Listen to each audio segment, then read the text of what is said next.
నమస్కారం. శ్రీనిలయం కార్యక్రమానికి స్వాగతం. గృహ రుణం ఒక దీర్ఘకాలిక బాధ్యత, కానీ దీన్ని జీవితాంతం భారంగా భావించాల్సిన అవసరం లేదు. కుదిరినప్పుడు కొంత మొత్తం చెల్లించినా మొత్తం వడ్డీలో గణనీయమైన భారం తగ్గుతుంది. ఇంటి రుణం తీసుకుని ఎన్నాళ్ళవుతోంది? ఇప్పటి వరకు ఎంత మొత్తం తిరిగి చెల్లించారో చూసుకున్నారా? వాయిదాలు చూస్తే లక్షల్లో ఉన్న రుణం మొత్తం వేలల్లోనే తగ్గినట్లు కనిపిస్తుంది. అందుకే ముందస్తు చెల్లింపు వ్యూహంతో ముందుకు వెళ్తేనే ఆర్థికంగా కలిసి వస్తుంది. నిర్ణీత నెలవారీ వాయిదా కంటే ఎక్కువ మొత్తాన్ని చెల్లించడం ఒక పద్ధతి. మొత్తం లేదా అప్పుడప్పుడు చిన్న అదనపు చెల్లింపులు కావచ్చు. స్మార్ట్ ప్లానింగ్తో చేయడం ద్వారా భారీ సొమ్ము ఆదా అవుతుందని ఆర్థిక నిపుణులు సూచిస్తున్నారు. ఇంతకీ ఆ స్మార్ట్ ప్లానింగ్ ఏంటి అనే అంశంపై ప్రత్యేక కథనం శ్రీనిలయం స్థిరాస్తిలో.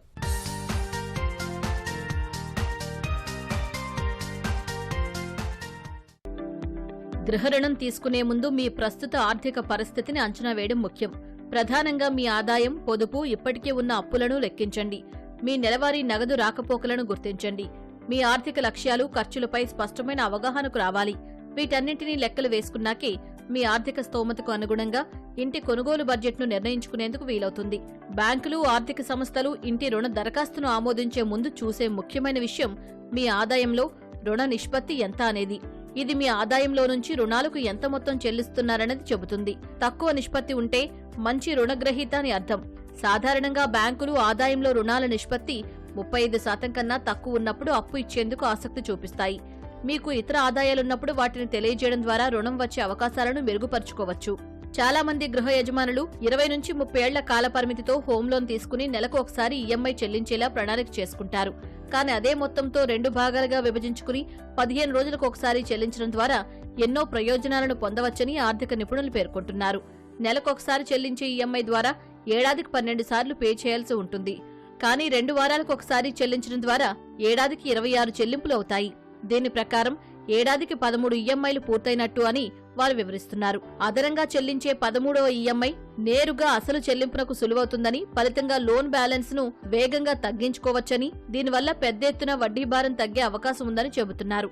ఇలా చేయడం వల్ల 50 లక్షల నుంచి 60 లక్షల వరకు హోమ్ లోన్ పొందిన ఖాతాదారుల కాల పరిమితిని సుమారు 6 నుంచి 7 సంవత్సరాల పాటు తగ్గించవచ్చని ఆర్థిక నిపుణులు సూచిస్తున్నారు. ఇలా మొత్తం మీద 12 లక్షల నుంచి 18 లక్షల వరకు ఆదా చేసుకోవచ్చని ఉదహరిస్తున్నారు. ఈ పద్ధతిని అనుసరించేందుకు లోన్ నిబంధనల్లో ఎలాంటి మార్పులు చేయనవసరం లేదంటున్నారు. అయితే ప్రస్తుతం ఈ హోమ్ లోన్లలో భిన్న రకాల పాలసీలు అందుబాటులో ఉన్నందున లోన్ తీసుకునే ముందు ఆయా బ్యాంకులలో ఇలా 2 వారాలకు ఒకసారి ఈఎంఐ చెల్లించే విధానం అందుబాటులో ఉందో లేదో చెక్ చేసుకుంటే సరిపోతుందని సూచిస్తున్నారు. మరి ఇకపై మీరు లోన్ పొందాలనుకుంటే ఎంచక్కా ఈ స్మార్ట్ ప్లానింగ్ ఫాలో అయిపోండి. అధిక వడ్డన నుంచి ఉపశమనం పొందండి.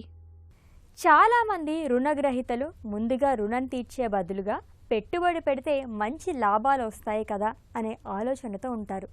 రుణానికి 8% పైగా వడ్డీ చెల్లించినప్పుడు, అంతకు మించి రాబడి వచ్చే పథకాల్లో పెట్టుబడి పెట్టినప్పుడు మాత్రమే ఇది సాధ్యమవుతుంది. ఇది అన్ని సందర్భాల్లోనే సాధ్యం కాకపోవచ్చు. ఇంటి రుణం తీసుకుని 3 ఏళ్లకు మించకపోతే పెట్టుబడికి బదులు రుణం తీర్చడమే మంచిదని నిపుణులు సూచిస్తున్నారు. గృహ రుణాలు ఇవ్వటానికి ఎన్నో హౌసింగ్ ఫైనాన్స్ కంపెనీస్ కూడా ఆర్బీఐ చట్టం ద్వారా మనకు గృహ రుణాలు అందివ్వడానికి రెడీగా ఉన్నాయి. ఒక హెల్దీ క్రెడిట్ చెక్ కావాలి అంటే బ్యాంకు తప్పకుండా చూసేది కనీసం ఆదాయానికి 30 నుంచి 35% వరకు రుణాలు ఉంటే మనం ఇంకా రుణం తీసుకోవడానికి అవకాశం ఉంటుంది. మన గృహ రుణాలు 5 ఏళ్ళు, 10 ఏళ్ళు, 15 ఏళ్ళు, కొన్ని బ్యాంకులు అయితే 20 ఏళ్ళు కూడా మనకు ప్రతి నెల ఈఎంఐ కట్టుకునేటువంటి టెన్యూర్ ఇస్తూ ఉంటుంది ప్రతి ఇన్స్టిట్యూషన్ కూడా. ప్రతి ఈఎంఐ మనం ఎవ్రీ మంత్కి ఒకసారి కడతాం. ప్రతి నెల ఎంత వస్తుంది, ప్రతి నెల మన జీతంలో ఇంత ఈఎంఐ కట్టేసుకొని డైరెక్ట్గా ఇచ్చేసుకొని పోతూ ఉంటాం. మిగతా దేశాల్లో వారు ఈఎంఐని 15 రోజులకు ఒకసారి కడతారు. అలా కట్టిన ద్వారా ఏంటి అడ్వాంటేజ్ ఏమంటే, మీరు ఒక సంవత్సర కాలంలో చూస్తే నెలకు 2 సార్లు కట్టిన ద్వారా 13 ఈఎంఐలు వస్తుంది. అంటే ఒక ఈఎంఐ కంప్లీట్గా ప్రిన్సిపల్ అమౌంట్కి అడ్జస్ట్ అవుతూ ఉంటుంది. 5-6 ఏళ్ళు కనీసం, అంటే 5 ఏళ్ళు 6 ఏళ్ళు ముందరే మన లోన్ రీపేమెంట్ అయ్యే అవకాశం ఉంటుంది. ఇనీషియల్గా ఒక 20 ఏళ్ళ ఈఎంఐ తీసుకుంటే ఫస్ట్ 10 ఏళ్ళు ఎక్కువ శాతం ఇంట్రెస్ట్ ఉంటుంది, మిగతా 25-30% మాత్రమే ప్రిన్సిపల్ ఉంటుంది. కాబట్టి మనం ఎన్ని 20 ఏళ్ళ వ్యవధి టెన్యూర్ ఉన్న లోన్లో మనం 10 ఏళ్ళు కట్టే దాంట్లో మనకు వడ్డీ శాతమే ఎక్కువ పోతూ ఉంటుంది కాబట్టి మనకు ప్రిన్సిపల్ అనేది తగ్గుతూ ఎక్కువ కాలం కొనసాగుతూ ఉంటుంది. దీన్ని మనం ఏ విధంగా మిటిగేట్ చేసుకోవచ్చు అంటే 15 రోజులకు ఒకసారి కడితే ఒక ఈఎంఐ ఆటోమేటిక్గా సంవత్సరంలో ఒక ఈఎంఐ ప్రిన్సిపల్ రీపేమెంట్కి తొందరగా పోతుంది. ఆ విధంగా మనం 20 ఏళ్ల లోన్ కూడా మనం 15-14 ఏళ్లలోనే మనం టోటల్ లోన్ రీపేమెంట్ చేసే అవకాశం ఉంటుంది. యూరోప్, యుఎస్ఏ దేశాల్లో వాళ్ళకు శాలరీస్ కూడా 15 రోజులకు ఒకసారి వస్తుంది కాబట్టి బహుశా వాళ్ళు 15 రోజులకు ఒకసారి ఈఎంఐ కట్టుకునే అవకాశం ఉంటుందేమో. మనకేమో ఇక్కడ నెలకు ఒకసారి జీతం వస్తుంది, నెలకు ఒకసారి మన బిల్స్ వస్తాయి కాబట్టి దాని అనువిధంగానే మీరు స్టాండింగ్ ఇన్స్ట్రక్షన్స్ ఇవ్వచ్చు. మీరు ఏదైతే గృహ రుణాలు తీసుకుంటారో ఆ బ్యాంకుకి మీరు ఖచ్చితంగా చెప్పవచ్చు, మీరు నెలకు ఒకసారి కాదు, మీరు 15 రోజులకు ఒకసారి స్టాండింగ్ ఈసీఎస్ ద్వారా మీరు రీపేమెంట్ తీసుకోండి అని మనం ఖచ్చితంగా చెప్పొచ్చును. అట్లా బ్యాంకింగ్ వాళ్ళు కూడా గృహ రుణాలు ఇచ్చే బ్యాంకుల వాళ్ళు కూడా మనకు సపోర్ట్ చేస్తారు. వానొస్తే ఇంట్లోకి పరుగులు తీస్తాం, కానీ ఆ ఇంట్లో వానజల్లు చూడటము ఆనందమే. ఎండొస్తే చిరాకు పడతాం, కానీ ఆ ఇంట్లో పొద్దు పొడిచిన ఎండ కాసిన అద్భుతమే. చలికాలంలో వెచ్చదనం కోరుకుంటాం, కానీ ఆ ఇంట్లో చల్లటి గాలుల్ని ఆస్వాదిస్తాం. అన్ని కాలాల అనుభూతుల్ని నట్టింట్లో చూపించే ఆ ఇంట్లో పుట్టి పెరిగిన వాళ్ళెవ్వరైనా సరే ఆ మధుర జ్ఞాపకాల్ని తలుచుకోకుండా ఉండలేరు. సకల హంగులతో కూడిన డూప్లెక్స్ విల్లా లేదా మంచి అపార్ట్మెంట్లో 3 పడక గదుల ఫ్లాట్, ఇది ఇప్పటి తరం కల. అయితే ఓ 3 దశాబ్దాల క్రితం వరకు మండువా ఇళ్లు కట్టుకోవడం అనేది అప్పటివారి కల. అవును, అప్పట్లో బాగా ఉన్నవారు, శ్రీమంతులు తమ హుందాకి హోదాకి తగ్గట్టుగా మండువా లోగిళ్లు నిర్మించుకునేవారు. చతురస్రాకారంలో విశాలమైన స్థలంలో తమ కుటుంబమంతటికీ సరిపోయేలా వరండా చుట్టూ 4 వైపులా ఒకదానిని ఆనుకొని మరో గది ఉండడం, సింహద్వారం నుంచి పెరటి వరకు కనిపించే గుమ్మాలతో ఉంటాయి. కొన్ని ఇళ్లలో మండువా పక్కనే పెళ్లి అరుగు కూడా అప్పట్లో నిర్మించేవారు. ఆ అరుగుపైనే అప్పట్లో పెళ్లిళ్లు, ఉపనయనాలు జరిపించేవారు. ఆ పెళ్లి అరుగు మీద వధూవరులను కూర్చోబెట్టి మండువా చుట్టూ ఉండే వరండాలో బంధుమిత్రులు హాజరై వివాహతంతు జరిపించేవారు. అంత పెద్దగా ఉంటాయి మండువా లోగిళ్లు. బయటి గాలి లోపలికి వచ్చేందుకు వీలుగా ఇంటి మధ్యలో ఖాళీ ఉండటమే ఈ లోగిళ్ల అసలు ప్రత్యేకత. అప్పటి అద్భుతమైన ఇంజనీరింగ్ వ్యవస్థకు ఇదే నిదర్శనం. గాలి, వెలుతురు, సూర్యరశ్మి ఇంట్లోకి ధారాళంగా వస్తూనే ఎండాకాలంలో చల్లగా, చలికాలంలో వెచ్చగా ఉంచుతుంది. లోగిళ్ల నుంచి పడే వర్షం నీరు బయటకు వెళ్లేందుకు వీలుగా డ్రైనేజీ పైపులను సైతం ఆనాడే అమర్చడం వీటిలో మరో ప్రత్యేకత. ఆ రోజుల్లో వర్షాకాలంలో బయటకు వెళ్లే పని లేకుండా బిందెలతో వర్షం నీరు పట్టుకునేవారని చెబుతారు. గుమ్మాలు, తలుపులు, కిటికీలకు అందమైన నగిషీలు, చక్కని చెక్కుళ్లతో కనిపించే ఈ ఇంటి నిర్మాణం ఓ విశేషం. 100 ఏళ్ల పాటు దృఢంగా ఉండేలా వీటి గోడలను మట్టి, ఇసుక, కోడిగుడ్డు, సున్నం మిశ్రమంతో నిర్మించేవారు. ఉమ్మడి కుటుంబమంతా కలిసి ఒకే చోట సకల సౌకర్యాలు అందిస్తూ తరతరాలుగా చెక్కు చెదరకుండా నిలబడ్డమే ఈ మండువా లోగిళ్ల ప్రత్యేకత. ఉమ్మడి పశ్చిమ గోదావరి జిల్లాలోని తణుకు, ఆచంట, పాలకొల్లు, భీమవరం నియోజకవర్గాల పరిధిలో మండువా లోగిళ్లు ఎక్కువగా ఉండగా నేటికి అనేక సినిమాలు ఇక్కడి మండువా లోగిళ్లలోనే షూటింగులు జరుపుకుంటున్నాయి. పూర్వం సంపన్నులు, ఉమ్మడి కుటుంబాల వారు ఎక్కువగా మండువా లోగిళ్లను నిర్మించుకోగా అప్పట్లో వీటి నిర్మాణానికి 30,000 నుంచి ₹1,00,000 వరకు ఖర్చయ్యేది. హాల్ చుట్టూ 3 వైపులా ఉమ్మడి కుటుంబాలు ఉండేలా గదులను పోర్షన్లుగా నిర్మించేవారు. ప్రతి పోర్షన్కు పైన నాణ్యమైన కలపతో చేసిన మిద్దెలు అత్యంత విశాలంగా ఉంటాయి. ఈ మిద్దెలను స్టోర్ రూమ్లుగా వాడేవారు. అలాగే వరదలు, తుపానుల వంటి ప్రకృతి వైపరీత్యాలు సంభవించినప్పుడు నివసించేందుకు వీలుగా వీటిని ముందు చూపుతో నిర్మించేవారని ఇప్పటి తరం వారు చెబుతుంటారు. 120 ఏళ్ళు అవుతుంది, 110. ఈ పైన డేట్ ఉంది కదా, దాని ప్రకారం 8 తరాల నుంచి ఉంటున్నారు. తరాలంటే ఇప్పుడు నాది 6వ తరం ఏదో, తర్వాత ఇంకా 2 వచ్చారు, 2 తరాలు వచ్చినాయి. పుట్టిన కారణం ఏంటంటే అందరూ కలిసి ఉండాలి. 3 అన్నదమ్ములు కట్టుకున్నారు. ఇది మీరు ఆచంట వెళ్తే ఆచంటలో ఒక 50 ఉంటాయి, మండోలు ఇంకా పెద్ద ఉంటాయి, ఎందుకంటే పెద్దవి ఉన్నాయి. ఇప్పుడు అంటే పేయటం, డాబాలు కట్టేసుకోవటం ఏదో అయిపోయింది అనుకోండి. పెళ్లి కూతురిని తీసుకెళ్ళడానికి తీసుకురావడానికి ఇది వరకు మరి ట్రాన్స్పోర్ట్ లేకుండా ఉన్నాయి, కార్లు గీర్లు. ఇక్కడ నుంచి చుట్టుపక్కల 10-15 కిలోమీటర్ల వరకు మనుషులు మోసుకెళ్లాల్సిందే. పెళ్లికూతురిని తీసుకెళ్లేవారు. ఇంతటి చరిత్ర ఉన్న మండువా ఇళ్లను పరిరక్షించడం ప్రస్తుత తరం వారికి భారంగా మారింది. ప్రధానంగా కలపకి చెదపట్టకుండా తరచూ స్ప్రే చేయించడం, కిటికీలు, తలుపులు, మిద్దె పైకప్పులను శుభ్రం చేయించడం, పెంకులు జారిన ప్రతిసారి వాటిని క్రమబద్ధీకరించడం, అవసరమైన మేరకు మార్చడం బాగా ఖర్చుతో కూడుకున్నది కావడం, చిన్న కుటుంబాలు వచ్చాక ఉమ్మడి కుటుంబ వ్యవస్థ కనుమరుగు కావడంతో ఇప్పుడు వీటిని చాలా మంది తొలగించి వీటి స్థానంలో డాబాలు నిర్మించుకుంటున్నారు. మరికొంతమంది తమ అభిరుచికి తగ్గట్టుగా మండువా ఇళ్లలో కొన్ని మార్పులు చేర్పులు చేయించుకుని గదులకు కొత్త హంగులు అద్దుతున్నారు. ఇది ఇంచుమించు మాకు 108 సంవత్సరాలు అయిందండి ఇది కట్టి. ఈ మండువాలోగిలి 1916లో కట్టారండి. అప్పట్లో 30 ఎకరాలు అమ్మి 30,000 క్యాష్, 30 ఎకరాల పొలం అమ్మితే ఈ లోగిలి అయిందంట. ఇప్పుడు మనం అన్నదమ్ములు అలాగా ఉమ్మడి కుటుంబాలు ఇంచుమించు 100 మంది ఉండేవారండి ఇక్కడ. ఇప్పుడు ఏంటంటే సాయంకాలం అయితే అందరూ ఇది అరువుల మీద కూర్చుంటే సరదాగా గడిచి ఇది అందరికీ. నెక్స్ట్ గొడవ అందరూ పెంకుటీలు అన్నీ డిస్మాండిల్ చేసేస్తున్నారు. మెయింటైన్ చేయలేక ఒకటి. తర్వాత ఎవ్రీ ఇయర్ ఏదో ఒకటి ఇప్పుడు కోతులు ఏమన్నా ఎక్కేసినాయి అనుకోండి, మొత్తం పెంకులన్నీ పగిలిపోతే చాలా ఇబ్బంది అండి. దాని మీద ఏంటంటే మళ్ళీ ప్రతి సంవత్సరం ఏదన్నా కోతులు ఏమన్నా వచ్చి డిస్టర్బ్ చేస్తే మళ్ళీ అవన్నీ సర్దించుకోవాలి, వ్యవహారం అంతా ఉండేది. ఉమ్మడి కుటుంబ వ్యవస్థకు ప్రతిబింబాలు మండువా లోగిళ్ళు. సంస్కృతి సాంప్రదాయాలకు దర్పణాలు.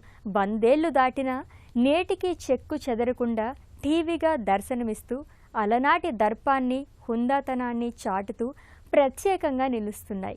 అయితే తమిళనాడులోని శివగంగ జిల్లా కరైకుడిలోని సిన్నన్ హౌస్ మండువా లోగిలి 100 ఏళ్లు పూర్తి చేసుకుంది. దాదాపు 3 తరాలు ఆ ఇంట్లో కలుసుకుని అలనాటి జ్ఞాపకాలు గుర్తు చేసుకున్నారు. మరి ఆ జ్ఞాపకాల లోగిలి విశేషాలు గృహశోభలో మీకోసం.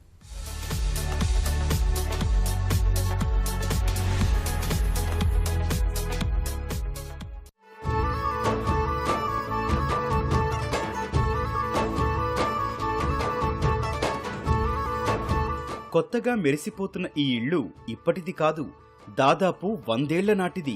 తమిళనాడులోని కరైకుడిలోని సిన్నన్ హౌస్ ఇది. దీన్ని పెరియన్నన్, సుబ్బయ్య అనే సోదరులు 1926లో నిర్మించారు. ఈ ఏడాదితో ఈ ఇల్లు దాదాపు 100 ఏళ్లు పూర్తి చేసుకుంటోంది. ఈ సందర్భంగా ఆ కుటుంబానికి చెందిన తరతరాల వారు దాదాపు 300 మంది దేశ విదేశాల నుంచి వచ్చి ఇంట్లో సంబరాలు చేసుకున్నారు.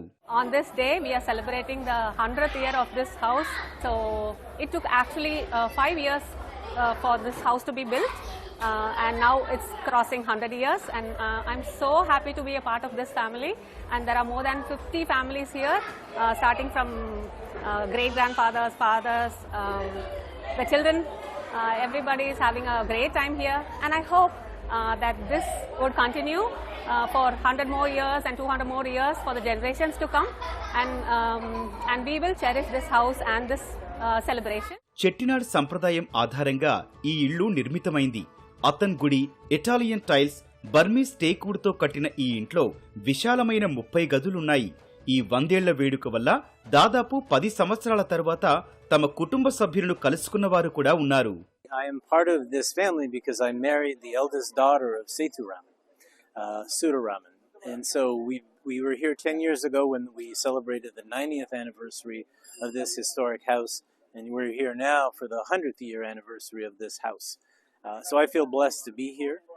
This is a very different than I'm used to in North America, but you know, honestly, this is really amazing how in Tamil Nadu and in Tamil culture you actually celebrate the generations above and below, and that is what keeps the connection. So I'm blessed to be here. కుటుంబ సభ్యులంతా ఒక్కచోట కలిసిన వేళ సరదాగా వేడుకలు చేసుకున్నారు. డాన్సులు, పాటలు, ఆటలు సహా కల్చరల్ ఈవెంట్స్ చేస్తూ సంబరాలు జరుపుకున్నారు.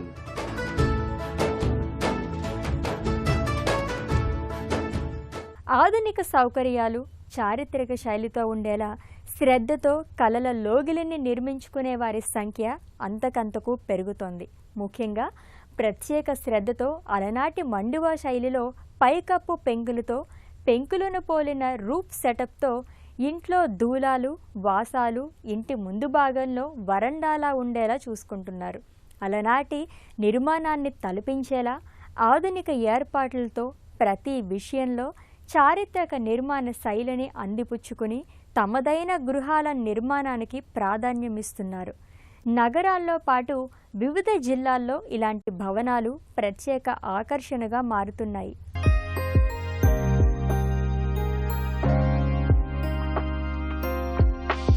విల్లా అయినా గెస్ట్ హౌస్ అయినా 2-3 పడక గదులున్న ఇంటి నిర్మాణమైన ప్రత్యేక అభిరుచి, ఆధునిక సౌకర్యాలు, చారిత్రక శైలితో ఉండేలా శ్రద్ధతో కలల లోగిని నిర్మించుకునే వారి సంఖ్య అంతకంతకు పెరుగుతోంది. ముఖ్యంగా ప్రత్యేక శ్రద్ధతో అలనాటి మండువా శైలిలో పైకప్పు పెంకులతో, పెంకులను పోలిన రూఫ్ సెటప్తో ఇంట్లో దూలాలు, వాసాలు, ఇంటి ముందు భాగంలో వరండా ఉండేలా చూసుకుంటున్నారు. నివాస ప్రాంగణంలోకి అడుగు పెట్టగానే అలనాటి నిర్మాణాన్ని తలపించేలా ఆధునిక ఏర్పాట్లతో ప్రతి విషయంలో చారిత్రక నిర్మాణ శైలిని అందిపుచ్చుకొని తమదైన గృహాల నిర్మాణానికి ప్రాధాన్యమిస్తుండటంతో హైదరాబాద్ నగరంతో పాటు వివిధ జిల్లాల్లో ఇలాంటి భవనాలు ప్రత్యేక ఆకర్షణగా మారుతున్నాయి. నిర్మాణ రంగంలో అతిథి గృహాలను, విల్లాలను చూడముచ్చటగా నిర్మించి ఇచ్చే నిర్మాణ సంస్థలు, స్థిరాస్తి వ్యాపారులకు ఎంతో ఆదరణ లభిస్తోంది. నగరీకరణ పుణ్యమాని ఇంటి నుంచి మొదలై రహదారుల వరకు అంతటా కాంక్రీట్ వనాల్లా మారిపోయిన పరిసరాలతో ఒకంత విసిగిన కొందరు తమ నివాసాలకు కాంక్రీటు గూడును తలపించేలా ఉండవద్దనే ఉద్దేశంలో భవనమే అయినా నిర్మాణ శైలి మాత్రం చారిత్రక మండువా లోగిలిని తలపించేలా, ఇంట్లో వీలుంటే కలప దూలాలు, వాసాలను, వీలు కాకపోతే స్టీల్, ఐరన్ కడ్డీలతో వాసాలను పోలిన ఏర్పాట్లతో ప్రత్యేకంగా పైకప్పును డిజైన్ చేయించుకుంటున్నారు. పైన కాంక్రీట్ తో కప్పు ఏర్పాటు చేసిన సాధారణ భవనాల్లా కాకుండా మండువా లోగిలి మాదిరి ఉండేలా ప్రత్యేకంగా నిర్మాణం చేపట్టి పైన పెంకులతో అందంగా తీర్చిదిద్ది తాము ఆధునిక భవనంలోనే నివసిస్తున్న 100 ఏళ్ల నాటి ఇంట్లో ఉంటున్న అనుభూతిని సొంతం చేసుకుంటున్నారు. ఇందుకోసం కొందరైతే లక్షల రూపాయల నుంచి కోట్ల రూపాయల వరకు ఖర్చు చేస్తున్నారు. భవనాలపై పెంకులను పోలిన షీట్లను ఏర్పాటు చేసుకోవడమే కాకుండా ఇంటి వరండా, గార్డెన్ ఇలా ప్రతి విషయంతో ప్రత్యేక శ్రద్ధ చూపిస్తున్నారు. ఉషోదయం వేళ, సాయం సంధ్యాకాలంలో గార్డెన్లో కూర్చొని సేద తీరేందుకు, తేనీరు సేవించేందుకు, విందు వినోదాల కోసం పెంకులతో పాతకాలం నాటి కుటీరాలను తలపించేలా నిర్మించుకుంటున్నారు. ఆధునిక పోకడలెన్ని వచ్చినా ఇప్పటికీ ఇంట్లోకి రాగానే ఆహ్లాదం, నానమ్మ తాతయ్య కాలం కళ్ల ముందు మెదిలేలా ఏర్పాట్లు చేసుకుంటున్నారు. ఏసీ భవనాలే అయినా ఇంట్లో అడుగిడితే మాత్రం పల్లె వాతావరణం కనిపించేలా శ్రద్ధ చూపిస్తున్నారు. అలనాటి నిర్మాణ శైలి కనిపించేలా ఇళ్లను నిర్మించి ఇచ్చేందుకు ప్రాధాన్యమిస్తున్నామని డిజైనర్లు చెబుతున్నారు. ఇప్పుడు మళ్ళీ మనం మండువా లోగిలి కాన్సెప్ట్ అనేది ప్రాచుర్యంలోకి వచ్చింది. ఈ విధానం ఎక్కడ ఎక్కువగా ఇంప్లిమెంట్ అవుతోంది అని అంటే సిటీకి కాస్త దూరంగా ఎక్కడైతే మనకి ల్యాండ్ ఎక్వైర్ చేసుకునే పాసిబిలిటీ ఉంటుందో, మనం ఒక రెగ్యులర్ హౌస్ని 200 గజాల నుంచి మొదలుపెట్టి 300 గజాలు, 400 గజాల వరకు లావిష్గా కట్టుకోగలుగుతున్నామో, మండువా లోగిలి హౌస్ అనేది ఆ సైజు నుంచి స్టార్ట్ అవుతుంది. క్లైమేట్ పరంగా ఆ ఒక హౌస్ని కూల్గా ఉంచడానికి దాని చుట్టూరా ఉండే ల్యాండ్స్కేపింగ్ కూడా ఎంతగానో ఉపయోగపడుతుంది. మనం ఆ యొక్క ఎన్వైరన్మెంట్ని ఒక గ్రీన్ బిల్డింగ్, సస్టైనబుల్ ఎన్వైరన్మెంట్గా కూడా మనం తీర్చిదిద్దుకోగలుగుతున్నాం. కొంత అడిషనల్ ఎక్స్పెండిచర్ తోటి మంచి ఇంటి నిర్మాణాన్ని ట్రెడిషనల్ వెర్నాక్యులర్ స్టైల్లో చేసుకోగలుగుతారో అలాంటి వారందరూ కూడా మండువా లోగిలి హౌస్ కన్స్ట్రక్షన్కి ఎక్కువగా మగ్గు చూపుతున్నారు అనడంలో ఆశ్చర్యం లేదు. సైజు ఎంత పెద్దగా ఉంటే అంత మంచి మండువా లోగిలి హౌస్ మనం ప్లాన్ చేసుకోగలుగుతాము. సస్టైనబిలిటీ పరంగా దీనికి మించిన ఆప్షన్ లేదనే చెప్పొచ్చు. Because this is scientifically proven. మనకి వేడి వాతావరణంలో ఇంటి లోపల చల్లగా ఉండడానికి, చలి వాతావరణంలో ఇంటి లోపల వెచ్చగా ఉండడానికి 100% మనకి అనుకూలంగా ఉండే స్ట్రక్చర్ కాబట్టే ఇన్ని దశాబ్దాలుగా, ఇన్ని శతాబ్దాలుగా మండువా లోగిలి హౌస్ అనేది అంతరించిపోకుండా ఇప్పటికీ మన కన్స్ట్రక్షన్ విభాగంలో అత్యుత్తమ స్థానంలో నిలిచి ఉంది అని చెప్పడంలో ఎలాంటి అతిశయోక్తి లేదు. ఇళ్ల స్థలాలు, అపార్ట్మెంట్ కొనే ముందు వాస్తును పరిశీలిస్తూ ఉంటారు. మరి ప్రేక్షకులు అడిగిన ప్రశ్నలకు సమాధానాలు వాస్తు నిపుణుని మాటల్లో తెలుసుకుందాం. ఇంట్లో బీరువా ముఖం ఏ దిక్కు వైపు చూడాలి? సంపాదించిన సొమ్ము ఎక్కడ పెడుతున్నారు, సంపాదించిన సొమ్ము ఎక్కడ ఏ విధంగా పెట్టకూడదు అనేటువంటిది ముఖ్యంగా తెలుసుకోవాలి. ఎప్పుడూ కూడా ఇక్కడ స్థిరవాస్తు పురుషుడు, చరవాస్తు పురుషుడు లాగా స్థిరలక్ష్మి, చరలక్ష్మి అనేటువంటిది మనం ముఖ్యంగా తీసుకోవాలి. ఎప్పుడూ కూడా మనం సంపాదించినటువంటి సంపద సౌత్ వెస్ట్ రూములో స్థిరలక్ష్మి, చరలక్ష్మి అంటే ఇది కనుక నార్త్ ఫేసింగ్ తీసుకుంటే ఈ విధంగా కనుక ఉచ్చ నుండి మనం లోపలికి వెళ్ళినట్లయితే, అంటే తూర్పు ఈశాన్యం నుండి ఈ పర్టికులర్ రూమ్కి తూర్పు ఈశాన్యం నుండి లోపలికి వెళ్ళినట్లయితే ఇక్కడేమో స్థిరలక్ష్మి ఉండాలి. ఇక్కడేమో చరలక్ష్మి ఉండాలి. స్థిరలక్ష్మి అంటే ఏంటి? గోల్డ్, డాక్యుమెంట్స్, డైమండ్స్ అవన్నీ కూడా ఇక్కడ ఉంటాయి. ఇక్కడ చరలక్ష్మి అంటే ఏంటి? లిక్విడ్ క్యాష్ అనమాట. ఎప్పుడూ కూడా ఇక్కడ లిక్విడ్ క్యాష్ పెట్టి, అంటే ఉత్తర వాయువ్యంలో మనం పెట్టేటువంటి బీరువా కూడా అందుకే ఇక్కడ పెడుతూ ఉంటాం. చాలామంది ఏంటంటే ఇక్కడే పెట్టి మొత్తం కూడా ఇక్కడే పెడుతూ ఉంటారు సంపద. స్థిరలక్ష్మి, చరలక్ష్మి అన్నీ కూడా ఇక్కడే పెడుతూ ఉంటారు. అసలు వాస్తు ప్రామాణికంగా మనం పెట్టాల్సింది ఏంటంటే ఇక్కడ బీరువా పెట్టి ఈ బీరువా ఓపెన్ చేసి చూసినప్పుడు ఈ బీరువా సౌత్ను చూస్తూ ఉంటుంది. అంటే మనం ఓపెన్ చేసినప్పుడు ఇలా చూస్తాం అన్నమాట. ఇలా చూసినప్పుడు ఇక్కడ పెట్టేటువంటి లక్ష్మి స్థిరలక్ష్మి. ఇక్కడ మనం ఎటువైపు అయితే సౌత్ను చూస్తూ ఓపెన్ చేస్తామో ఇది ఉత్తరాన్ని చూస్తూ ఉంటుంది కదా. సో అది మనకి ఎలాంటి ఇబ్బంది ఉండదు. ఇలాంటి కండిషన్లో ఏంటంటే లక్ష్మీదేవి నిలుస్తుంది. ఇది నార్త్ ఫేసింగ్ అనుకున్నాం అనుకోండి, ఇక్కడ మనం నార్త్ను చూస్తూ ఉంటాం, ఈ బీరువా అనేటువంటిది సౌత్ను చూస్తూ ఉంటుంది. ఇలా మనం పెట్టుకొని ఇక్కడ కనుక లిక్విడ్ క్యాష్ పెడితే అక్కడికి వచ్చేటువంటి ఖర్చులు మాత్రమే అవుతాయి. లక్ష్మీదేవి నిలుస్తుంది అనేటువంటిది ముఖ్యంగా మనం గమనించుకోవాలి. అదేవిధంగా లావిష్ స్పెండింగ్ అనేటువంటిది తగ్గుతుంది. చాలా ముఖ్య విషయం ఇది. అదేవిధంగా ఇక్కడ బీరువాలో స్థిరలక్ష్మి పెడతాం కదా, కొంతమంది తెలియక ఇక్కడ ఆగ్నేయం వైపు బీరువా అనేటువంటిది పెడతారు. ప్లేస్మెంట్ సరిగ్గా కుదరక ఇటువైపు ర్యాక్స్ వచ్చేసి అన్ని వుడ్ వర్క్ అంతా చేసుకొని కుదరక ఇటువైపు పెడుతూ ఉంటారు. పొరపాటున కూడా ఆగ్నేయం మూల బీరువా అనేటువంటిది ఆ పర్టికులర్ రూమ్లో పెట్టకూడదు. ఆగ్నేయంలో బీరువా పెట్టి అందులో లక్ష్మీదేవి ఉంచితే క్రమంగా తగ్గుతూ ఉంటుంది. ఇది చాలా ముఖ్యమైనటువంటి విషయం. ఎప్పుడూ కూడా క్యాష్ అనేటువంటిది ఈ యొక్క మంచం మీద ఎప్పుడూ కూడా మనం పెట్టి కౌంట్ చేయటం కానీ అలాంటివన్నీ కూడా చేయకూడదు. ఇవన్నీ కూడా కొన్ని విధి విధానాల ద్వారా ఆదాయం అనేటువంటిది మనకి తెలియకుండా ఖర్చు అయిపోతూ ఉంటుంది. ఎప్పుడూ కూడా కుబేర స్థానం అనేటువంటిది మూత మూయకూడదు. కుబేర స్థానం మూత మూస్తే ఏమవుతుంది? ఇబ్బంది అవుతుంది. కొంతమంది ద్వారబంధానికి ఎదురుగా చెప్పులు విడుస్తూ ఉంటారు. ఈ చెప్పులు విడవటం వల్ల లక్ష్మీదేవి వెళ్ళిపోతుంది.